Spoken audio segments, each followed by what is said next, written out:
Bine v-am găsit la o nouă emisiune Shock TV. Salut! În dreapta noastră îl avem pe domnul care a făcut ravagii pe net, cel cu care și-a pus dinte. Se vede. Da. Deci cum a fost acea impresie când ți-ai pus prima dată dintele acela? Am avut o mică durere abdominală la nivelul burții. Mă scuzați. Și nu a făcut niciun anestezic, nimic. Pahar de apă, vă rog frumos. Pahar de apă din pupitru. Mulțumesc mult. După cum observați, Dar acum sunt ce gaură, cam așa un diametru a găurii din gură? Cât? 2,3 cm aproximativ, așa.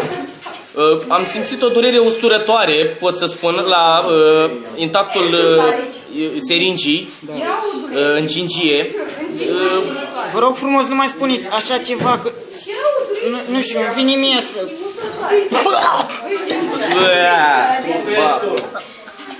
Ușor, ușor. Da, și cum spuneam, o durere foarte, foarte cruntă, deci îmi lasă gura apă să-mi bag să pula. faceți așa ceva. Îmi lăsați gura apă, domnule. Da, și să continuăm. Da. Măseaua, să mă văd. Asta aici. Da. Băi, băi, mai fac iau așa, un strop de păsa. Direct? De să spune și la un sârț.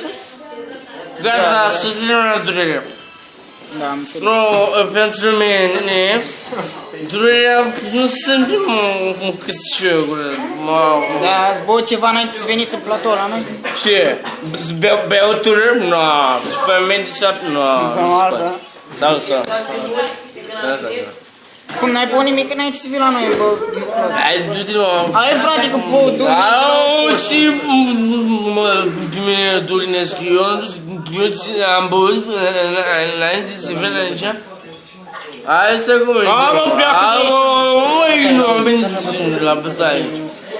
Dar ce, mă, ce, vii tu băut aici la mine în platou? Dar cine-i vii tu? Bă! Și am încheiat emisiunea de azi.